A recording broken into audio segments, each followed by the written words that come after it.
detention system is out of control, and I believe we must end the unfair incarceration of thousands of individuals, families, and children. I was one of the first senators after President Trump was elected to advocate for a decrease in funding to ICE. Well, now, of course, she's touting the Biden administration's executive order to crack down on the border. Doesn't end there. CNN also uncovered Harris supporting providing gender transition surgery to detain migrants if they want it, among other policies. Let's watch.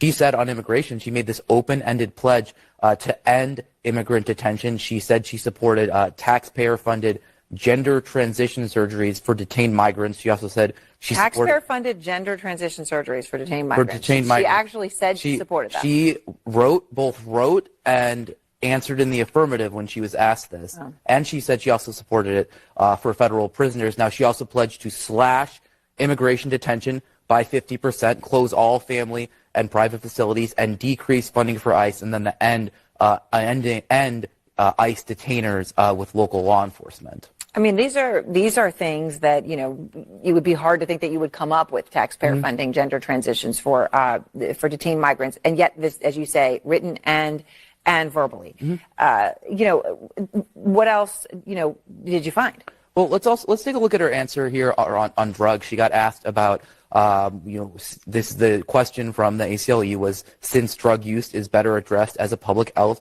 issue through treatment and other programming, will you support the decriminalization at the federal level of all drug possession for personal use? And Harris answers yes. Now, the Harris campaign responded to CNN, writing, quote, "The vice president's position has been shaped by 3 years of effective governance as part of the Biden-Harris administration." The campaign refused CNN's request to elaborate further. Excellent work there that's Andrew Krasinski, also known as K-File, who is one of the greatest mainstream reporters, very fair to both sides, goes back and finds, he's done a lot of exposés on people who had plagiarism in the books they wrote, and he's definitely gone after some conservative figures, but he also holds Democrats accountable. You know, just publicizing, voters ought to know.